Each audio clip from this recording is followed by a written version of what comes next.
Hi all, let's look at Game 9 of the World Chess Championship 2014. Magnus Carlsen a point ahead at this stage of the match. 12 games officially, so this is Game 9. And given he's a point ahead, he doesn't necessarily need to go for a win. Vishy, his gap is not so sufficient, he desperately needs to win either with black. So let's see what happened. E4 from Magnus Carlsen. Vishy replied with E5. So not the Sicilian defence, which maybe some might find a slight surprise. The opening statement is basically of playing solidly. If an opening could make a statement, Vishy Anand's choice here is the Berlin Defence. Just for those interested in the Berlin Defence, Wiki has actually quite a good article about it. It mentions it's had a reputation for solidity and drawishness, and it's sometimes called the Berlin Wall. The Berlin Defence was played in the 19th century, in the late 19th century and earlier 20th century by Emanuel Lasket and others. But they typically played D6 later. And it fell out of favour, that approach. And then later in 2000, Vladimir Kramnik used it as a drawing weapon against Kasparov in the classical, or what was called at the time the Brain Games World Championship of 2000. So it had a remarkable boost of popularity. So let's see, in this game, after bishop b5 knight f6, we have castles, and now this knight takes e4, d4, knight d6. Let's put on bits here as well, actually. So white takes on c6, inflicting some structural damage. And now this variation, the queens come off. Wiki indicates white is considered to have a small advantage in light of his better pawn structure. So over here, black's not really going to create a passed pawn later in the end game. But here, white has a 4-3 theoretically, which actually in a recent Grandmaster game, Caruana playing white managed to defeat Adams, and he made that quite evident, that 4-3 pawn majority. So it's not a guaranteed draw for either side. And also Mamedarov beat Nakamura recently as black. Sometimes, white can overextend as well. So there are pitfalls.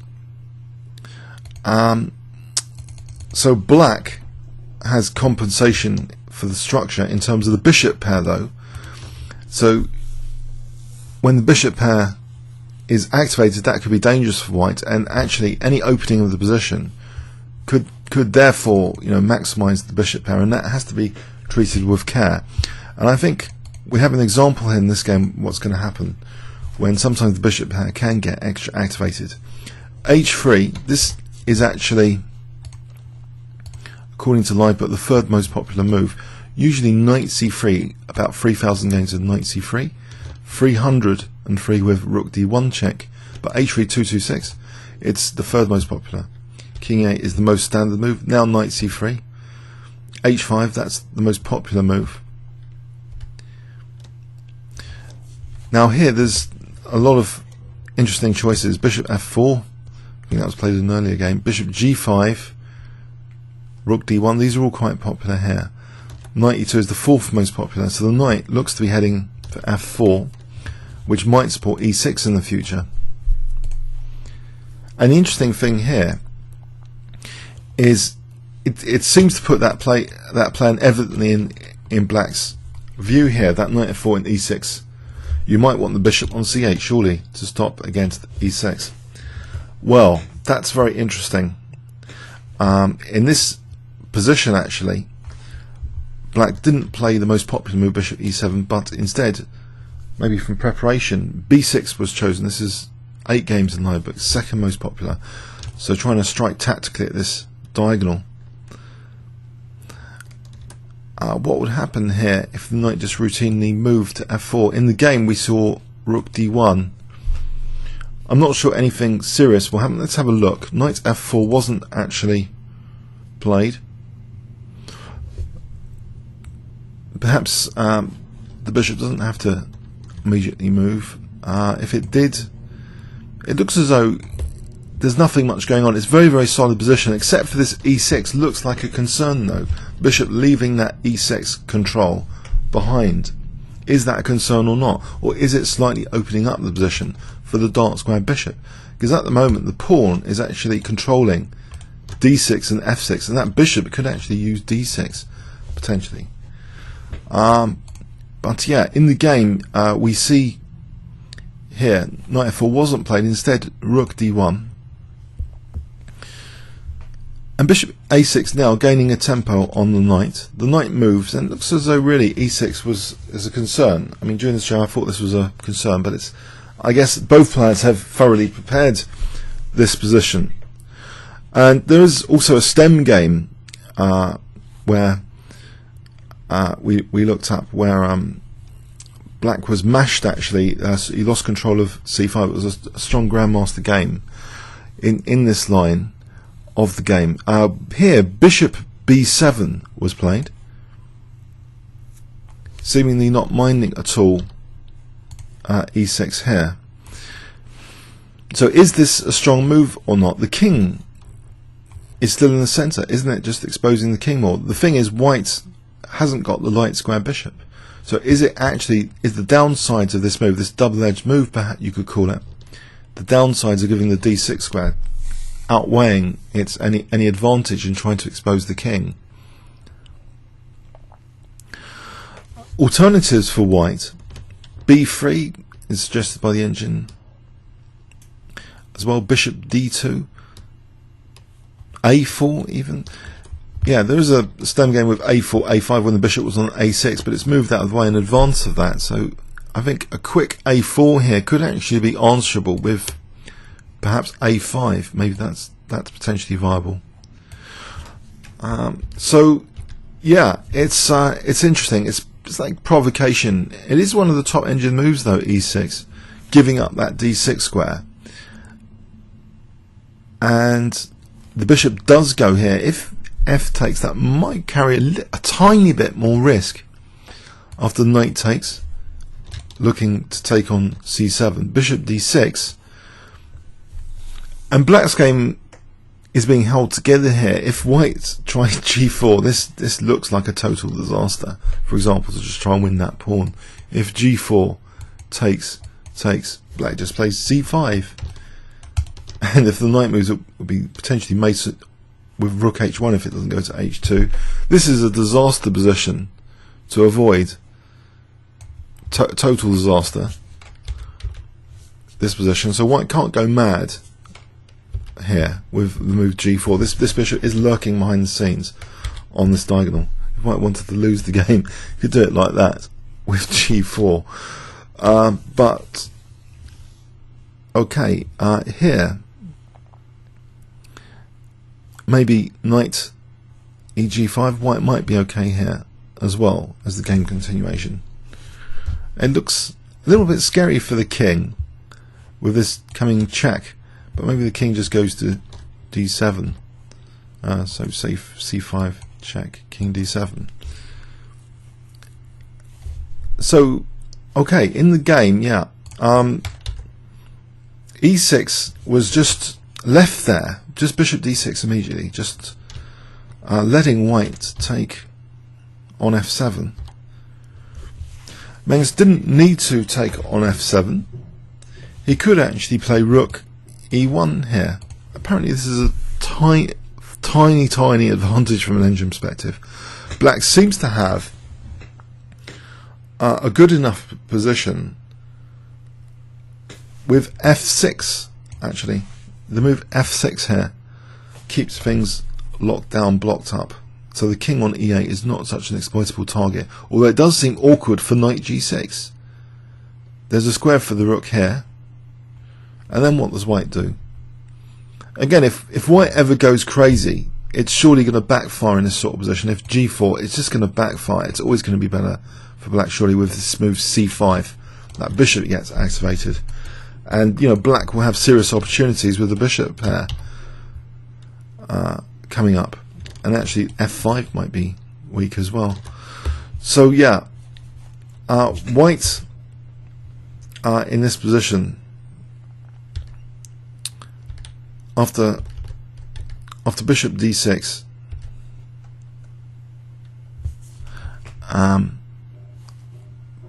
here e takes f7 was played instead of rook e1. E takes f7, king takes.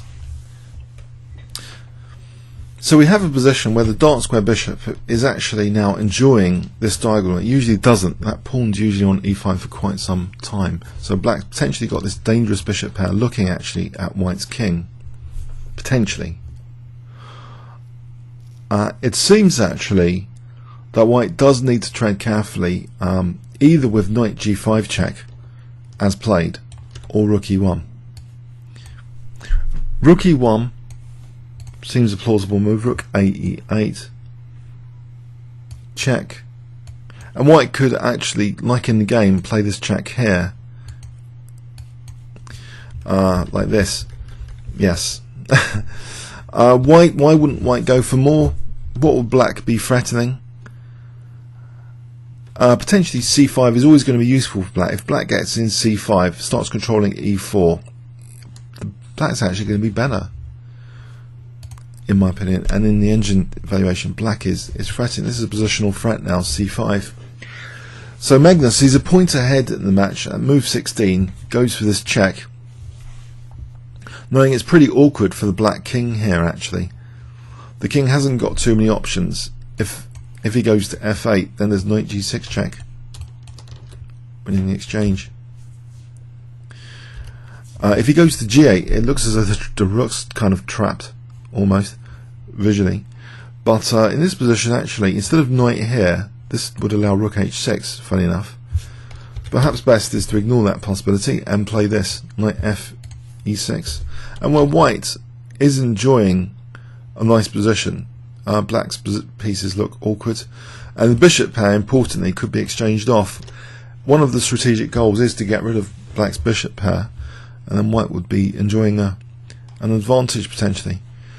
But yeah, after the check, actually white was put under pressure with king f6, so black threatening to munch that knight, and there's not too many options for white here really. If the knight dared retreat to f3, then black is actually going to be significantly better with this forcing move g5. This would be absolutely fantastic for black. g5 here, for example, knight d3, g4, and you can see that, you know, white's king could get in severe trouble here on that h file if he tries to keep things close. c5, key move, and look at the bishop pair, and look, the rook's going to join in the party as well. There's going to be a massive hack attack on white's king. This could be slaughter, as an example like this, and white's going to get mated pretty soon, or lose tons of material. Either way, so that sort of disaster, yeah, has to be avoided. Now Magnus's intention here, by playing knight g5 check, is to play knight e4 check and force a draw here. There's nothing black can do really to get out of it. If he ever steps on e7, then there's knight g6 check, winning that exchange. So yeah, king f7, and again, you know, with c5 on the cards from black, the bishop pair is going to be in full force. You might think, hold on a sec, what have we just said about getting rid of the bishop pair? Why can't white take on d6? Actually, this repairs black's structure. So c takes d6, and this should be equal anyway, this position. Black would now be doing well just with rook a8 later, or even g5 might be on the cards. In this position, again, if ever g4, then just takes c5. Forget moving the knight, trying to protect this. We're just looking at rook h1, checkmate.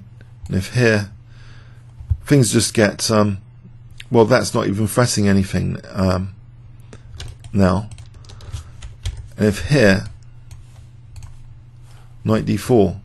So yeah, g4 as a general rule should never be played. That's how Nakamura really lost in a recent high-level game in this Berlin Wall. But yeah, white doesn't really want to repair the structure here. with g5 imminent and other plans. Knight d3, for example, here, you know, white has got rid of that bishop there, but really hasn't got anything significant to play for. We just c5, and black's absolutely fine. So yeah, Magnus actually called it a day quite quickly with a repetition check, check, check, and it was drawn here by agreement, because actually the game's automatically drawn, actually not after 3-fold, but apparently in new feeding rules after 5-fold repetition it becomes an automatic draw. After 3-fold they agreed a draw, you know, manually by agreement here. So it meant an early rest day, and Vishy could prepare for the next game as white. So maybe he was, you know, not too upset by that possibility that he wants to press for a win. I think he's got a couple of whites coming up, playing white. And Magnus, you know, maybe he sees it as another stepping stone just to edge forward, to just try and win the match by the narrowest of margins. Last year he had a big, you know, winning margin by this stage. So it's playing a little bit with fire, though, I would say. You know, well, it is a monumental task at the best of times for any grandmaster to beat Magnus Carlsen. But if Vishy can do it, he'll be levelling the match, and the match hasn't got too many games left. There's a tie-break day after game 12 if Vishy did score back to level the match. So at the moment he's still trailing by a full point. So everything to play for. Okay, hope you got something out of this. Comments or questions on YouTube. Thanks very much.